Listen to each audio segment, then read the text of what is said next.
Hello everyone, welcome back to the week 3. This is for the first 2 weeks we have looked outward at the global landscape, the opportunities, the barrier, the external business environment. Now we will take a critical pivot to look inward. Before a firm can conquer the international arena, it must conquer its own assessment, internal assessment. Today is all about conducting a rigorous health check. Is our firm truly fit, ready, and capable to take the challenges and the cost of internationalization? This internal process is the non-negotiable first step in any credible international strategy. So far, that is international opportunity. That is, let's briefly recall what we have discussed. That is powerful pull factor. Internationalization isn't just a growth tactic, it is a strategic imperative for many.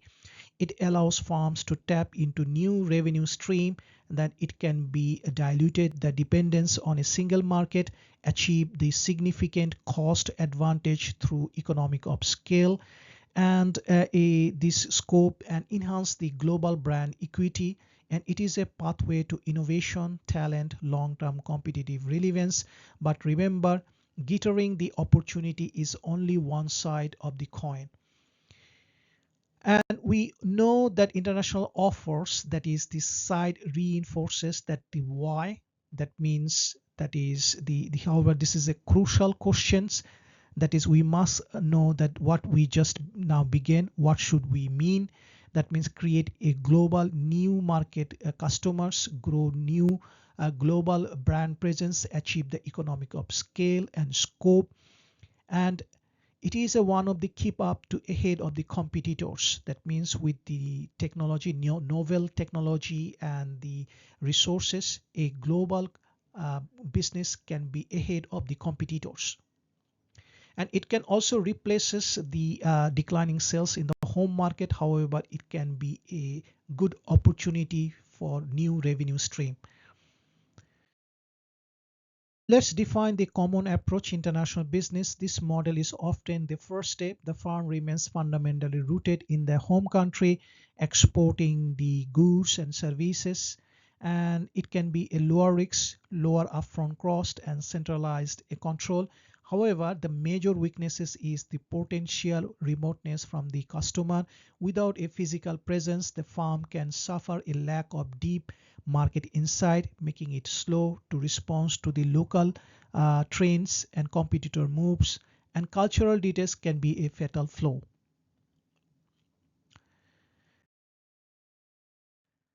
Let's discuss about the multinational companies. That is, it makes a much deeper commitment by establishing the branch subsidiaries or factories in the foreign countries. It plans to the flag to the local soil. That means it allows for powerful advantage through localization, and they can tailor their product marketing operation to fit specific cultural and the consumer needs. But it comes the price of immense complexity, such as managing the different supply chain, workforce, legal system, and the brand image across the borders. The cost of the coordination and control is high. Let me explain about the definition of the multinational corporation. That means it is formally defined by the engagement in the foreign direct investment.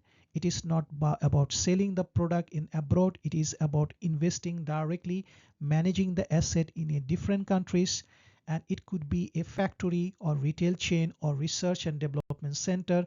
It signifies the long-term commitment and a desire for significant control over a overseas operation, moving beyond a simple exporter-importer relationship. Now let us discuss about the global companies. The real world is rarely black and white, mostly stressful, and the most successful global firms operate on a spectrum, blending the international and multinational models. They might use a simple export model for some markets while making FDI in other more strategic ones. The chosen approach depends on entirely on the firm's context. Each product is easily customizable. And does the firm make the financial and major managerial resources? What is the ultimate strategic goal? And unifying the principle for success regardless of this model, this local insight is the key to building a respected global identity. So what is the two parts of the international strategy? It leads to fundamental strategic dilemma that every internationalization firms must resolve: balance between the integration and interdependence. Should the head office tightly control global strategy to ensure consistency and efficiency?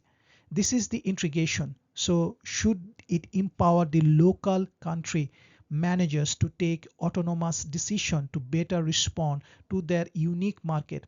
This is interdependence. So getting into this balance wrongly can lead to either rigid or unresponsive global brand, or it could be fragmented. It can be inefficient collection of local freedoms.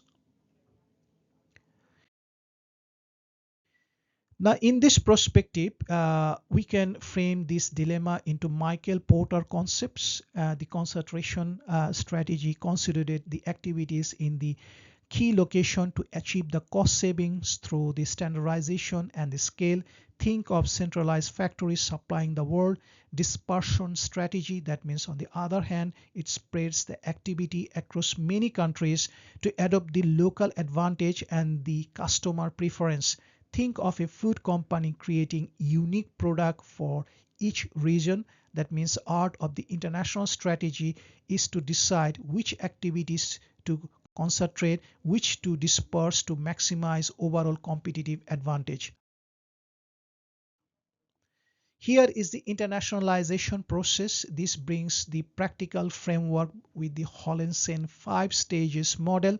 That means it provides the structured way to navigate the complex journey. Notice that the very first stage is not how or where, but whether to internationalize. This is a profound management decision that must be on evidence, not just instinct. It requires a clear-eyed assessment of three things. Objective is global market opportunity, subjective is management commitment and motivation to see through, and the tangible fitness of the firm. That means its resource, knowledge, and unique competitive advantage can create a leverage in abroad. So this concept we have covered today about the firm fitness, strategic posture, and initial go no go decision. These are the crucial foundation. In incoming weeks, we are going to build on this, exploring how to analyze the external market environment in detail. For now, you should focus in mastering the internal diagnostic of your chosen firms. If you have any question, please let me know. You can ask me question in the class, and also we can sit for one-to-one basis to support you. Thank you.